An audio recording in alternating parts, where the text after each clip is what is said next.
So this is my first publication, and I'm not a public speaker. I do a lot of, I used to be a registered nurse. I retired early due to health problems, and I've had a variety of different nursing experiences. I've done nursing for 25 years and met a lot of interesting people with my career.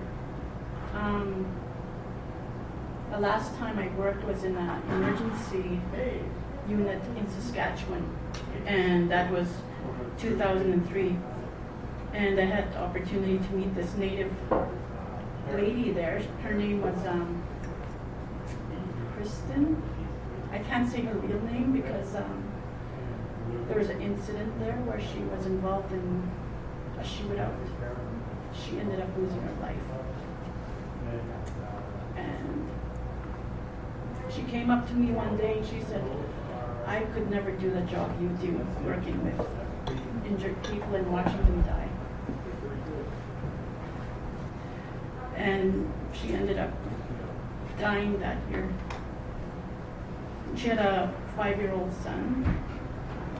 She reminds me of the person that, my very first patient. And that's who I wrote about in this book.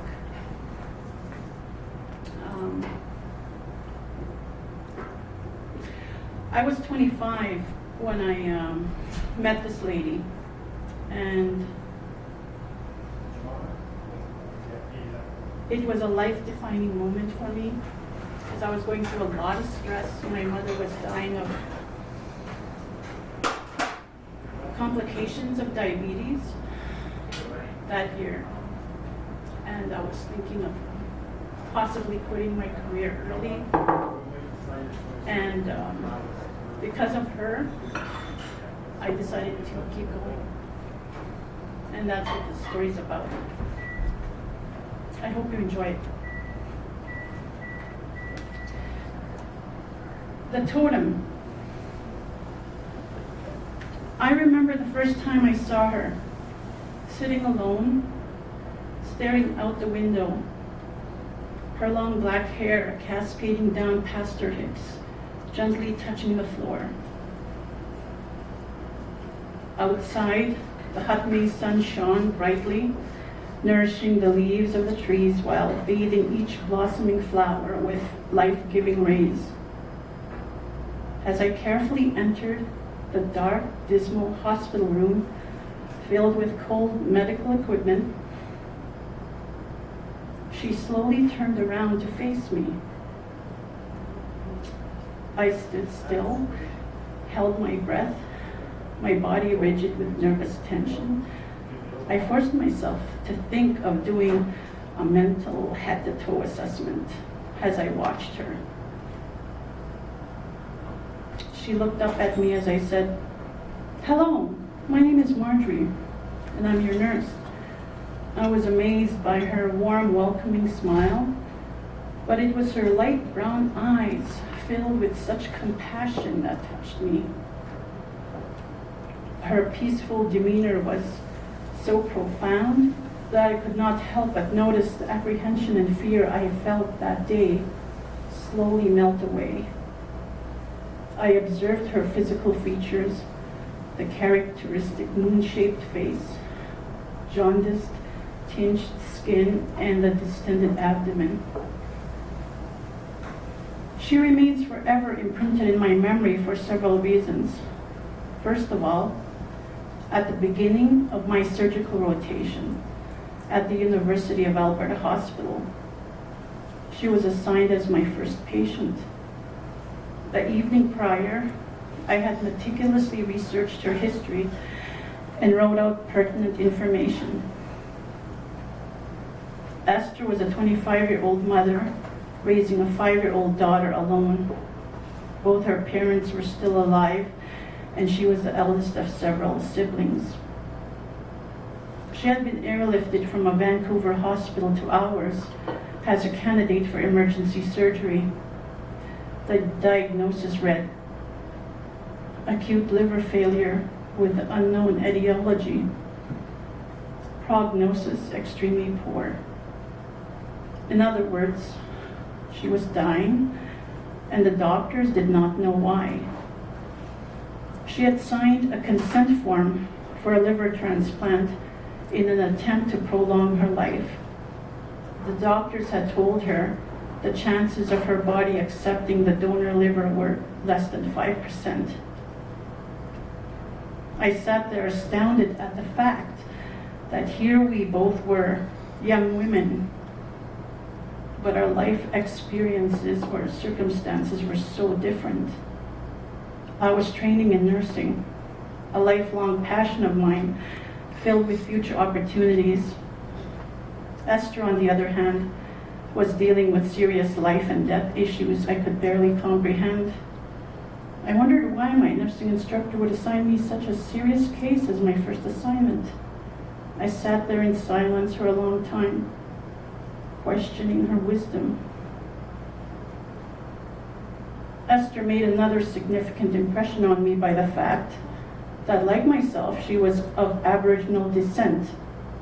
Up until this time, I had at best a basic knowledge of the East Coast natives from historical fiction novels and stories from my Cree father. My father, with a serious look on his face, would proceed to regale me with his stories.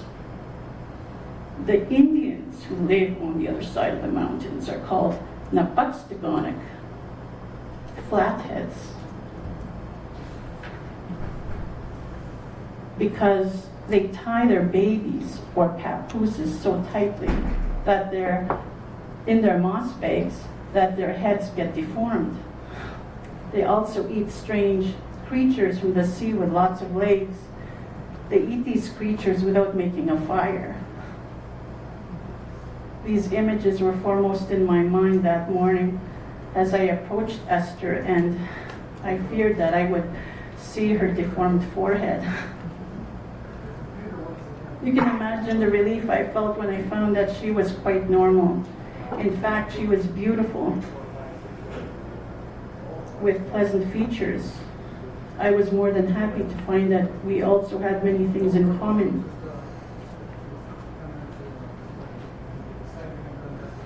I felt such a close kinship with her on that first meeting that we readily shared intimate details from our childhood experiences. I also found out that her main food consisted of dried salmon, which contradicted the information I heard from my father. Finally, on the day before her surgery, Esther made a request that made a profound impact on me. I had spent 3 days with her on that final day. And on that final day, I decided that I would do something my mother always did for me when I was really ill as a child. I asked her, would it be okay if I washed your hair and combed it for you? She gave me the sweetest smile and her eyes brightened with excitement. Yes, please. That would be great.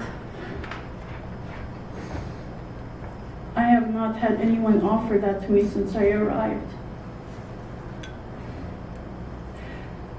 I was slowly combing her silky black hair as she shared her feelings. My parents are coming tomorrow. They are bringing my little girl with them to see me before the surgery. I'm sad because I won't be around to watch her grow. I will miss seeing her graduate from school. I won't be there for her when she becomes a teenager. I won't be there for her when she has problems and needs advice. I will not see her get married, and I won't see my grandchildren. These are the things I will miss. I was so moved by her words that I had not realized I had stopped combing her hair, and she looked up at me and she asked, "There is one request I want to ask you. With a lump in my throat, I tried my hardest to focus on other things.